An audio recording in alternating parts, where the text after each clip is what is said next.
ورحمة الله وبركاته. الحمد لله الصلاة والسلام على أشرف المرسلين وعلى آله وصحبه أجمعين. അല്ലാഹു സുബ്ഹാനഹു വ തആല നമ്മുടെ വിളിച്ചുകൂടൽ കബൂലാക്കി അനുഗ്രഹിക്കുമാറാകട്ടെ. നമ്മുടെ ഇബാദത്തുകളും സൽക്കർമ്മങ്ങളും അല്ലാഹു തആല സ്വീകരിച്ച സജ്ജനങ്ങളിലും ഉത്തമ മുത്തഖീങ്ങളിലും അല്ലാഹു നമ്മയും നമ്മുടെ കുടുംബാദികളെയും അല്ലാഹു ഉൾപ്പെടുത്തി അനുഗ്രഹിക്കുമാറാകട്ടെ. നമ്മിലെ നമ്മുടെ കുടുംബാദികളിലുമുള്ള മുഴുവൻ രോഗികളുടെയും രോഗങ്ങൾക്ക് അല്ലാഹു തആല പരിപൂർണമായി ശിഫയും സലാമത്തും സന്തോഷവും നൽകി അനുഗ്രഹിക്കുമാറാകട്ടെ. നമുക്കെല്ലാം അല്ലാഹു ആഫിയത്തുള്ള ദീർഘായുസ്സ് നൽകി അനുഗ്രഹിക്കുമാറാകട്ടെ. ആദരവായി നബിയുനാ റസൂലുള്ളാഹി സ്വല്ലല്ലാഹു അലൈഹി വസല്ലം തങ്ങൾ പഠിപ്പിക്കുന്ന പരിശുദ്ധമായ ഹദീസ്, വല്ലാഹു ഫീ ഔനിൽ അബ്ദി മാ കാനൽ അബ്ദു ഫീ ഔനി അഖീഹി.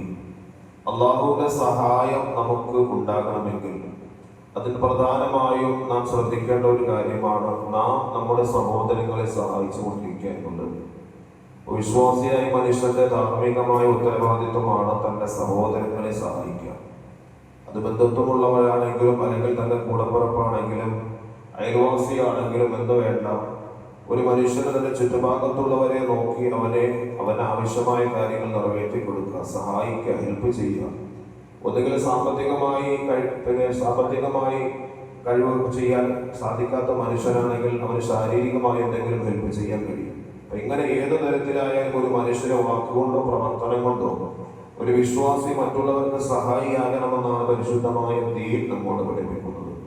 നമുക്കറിയാം, ഒരു ചെറിയ നന്മ പോലും പരിശുദ്ധ ഇസ്ലാമിൽ വലിയ പ്രതിഫലം ലഭിക്കുന്നു അമലായി അല്ലാഹുവിന്റെ ഹബീബായ നബി സല്ലല്ലാഹു അലൈഹി വസല്ലം തങ്ങൾ നമുക്ക് പഠിപ്പിച്ചിട്ടുണ്ട്. എത്രത്തോളം ഒരു ചെറിയ നിസ്സാരമായ കാര്യം, പലപ്പോഴും ഞാനും നിങ്ങളും ഒക്കെ നിസ്സാരമായി തള്ളിക്കളയുന്ന ഒരു ചെറിയ നന്മ, ആ ചെറിയ നന്മയ്ക്ക് 10 ലക്ഷം പ്രതിഫലം അല്ലാഹു നൽകും.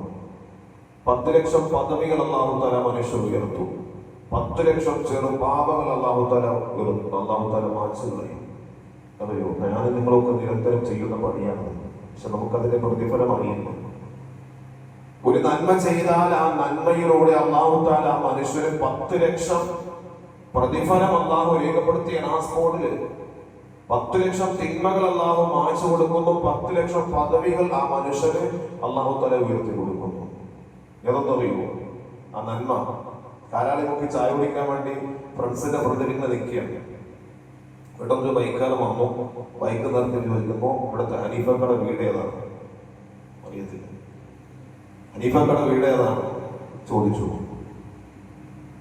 അല്ലെങ്കിൽ കാലാളിമുക്ക് പള്ളി ഏതാണെന്ന് ചോദിച്ചു. നിസ്സാരമായൊരു ചോദ്യമാണ്. അതിന് ഇവിടുന്നോ തിരുവനന്തപുരത്തുനിന്നോ എന്റെ നാട്ടിൽ നിന്ന് അവിടെ നിന്നൊക്കെ വരികയാണ്. ഇപ്പൊ നമ്മളെന്ത് ചെയ്യും? ചില ബിരുദന്മാരുണ്ട്, ഇവിടെ ഒരു 10 കിലോമീറ്റർ ഇവിടെ പോയാൽ മതി എന്ന് പറയും. ചിലര് പറയും. ചില ബിരുദന്മാരെന്തോ പറയും, പോട്ടെ, അയാളെന്തായാലും വന്നില്ലേ, ഒന്ന് പോട്ടെ. ചില ചെറുപ്പക്കാർക്ക് ഒരു ഹരമാണ് അത്. ഏതെങ്കിലും സാധുക്കളോ ഒന്ന് ബൈക്കോ കാറോ ഒക്കെ നിർത്തിയിട്ട് സ്ഥലം ചോദിക്കുമ്പോൾ പറയും, എവിടെയാണ് നിൽക്കാണ് വീട്, എവിടെ നിന്ന് ചോദിക്കുമ്പോൾ പറയും, അവിടെ നിന്ന് ഒരു 10 കിലോമീറ്റർ കൂടെ പോകണം പറയും. പാവപ്പെട്ട വണ്ടി വരെ ചേർന്ന് പോകും. അതല്ല പരിശുദ്ധ ഇസ്ലാം, അത് തെറ്റാണ്, പാപമാണ്. പക്ഷെ നമ്മോട് ഒരാൾ ഒരു വീടോ അല്ലെങ്കിൽ ഒരു സ്ഥലമോ ചോദിച്ചാൽ അല്ലാഹുവിന്റെ ഹബീബായ നബിയുനാ റസൂലുള്ളാഹി സ്വല്ലല്ലാഹു അലൈഹി വസല്ലം തങ്ങൾ പറയുന്നു, ആ മനുഷ്യന് കൃത്യമായി ഇത് പറഞ്ഞു കൊടുത്താൽ ആ പറഞ്ഞു കൊടുക്കുന്ന ചെറിയ നന്മ കൊണ്ട് അല്ലാഹു തആല മനുഷ്യന് 10 ലക്ഷം പ്രതിഫലം രേഖപ്പെടുത്തുകയാണ്. എപ്പോഴും തന്നെ ഒരു സ്ഥലം ചോദിച്ചു, ഒരു വഴി ചോദിച്ചു, ഒരു വീട് ചോദിച്ചു, റസൂലുള്ളാഹി തങ്ങൾ പരിശുദ്ധമായ ഹദീസിലൂടെ നമ്മോട് പഠിപ്പിക്കുന്നു, ആ നന്മ കൊണ്ട് ആ സ്പോട്ടിൽ നമുക്ക് 10 ലക്ഷം നന്മ, അതോടൊപ്പം 10 ലക്ഷം തിന്മകൾ അല്ലാഹു മായ്ച്ചു, ചെറു തിന്മകൾ അല്ലാഹു മായ്ച്ചു കളയുന്നു. 10 ലക്ഷം പദവികൾ അല്ലാഹു തആല തീർന്നു നമുക്ക് രേഖപ്പെടുത്തുന്നു. എത്രയോ ചെറിയ അമലാണെങ്കിലും എത്രയോ വലിയ പ്രതിഫലമാണ് ഇല്ലേ? നമ്മളാരും ശ്രദ്ധിക്കാറില്ല. ചിലരൊക്കെ ഭയങ്കര ആത്മാർത്ഥയായിരിക്കും. ചിലരുടെ ആത്മാർത്ഥത കണ്ടാൽ നമുക്ക് എന്തെങ്കിലും അവരെ ഒന്ന് സഹായിച്ചിട്ട് പോകാൻ തോന്നും. ചിലപ്പോൾ നമ്മൾ എവിടെയെങ്കിലും ഒക്കെ യാത്രയ്ക്ക് ഇങ്ങനെ പോകുമ്പോൾ, വണ്ടിയിലോ ഒക്കെ പോകുമ്പോൾ എവിടെയാണ് ഏതെങ്കിലും കടയിലായിരിക്കും ചോദിക്കുന്നത്. അപ്പൊ കടക്കാരുടെ ചില ആത്മാർത്ഥത കാണുമ്പോൾ നമുക്കിങ്ങനെ വല്ലാത്ത ഒരു സന്തോഷം തോന്നും. അയാൾ കൂടെ ഇറങ്ങി വരും, എന്നിട്ട് നമ്മെ സ്ഥലം, അതിന്റെ കൃത്യമായ സ്ഥലം എവിടെയാണ് എന്ന് നമുക്ക് കൊണ്ടുപോയി കാണിച്ചു തരും. ചില അങ്ങനെ ആത്മാർത്ഥത കാണിക്കുന്ന ഒരുപാട് സുമനസ്സുകളുണ്ട്.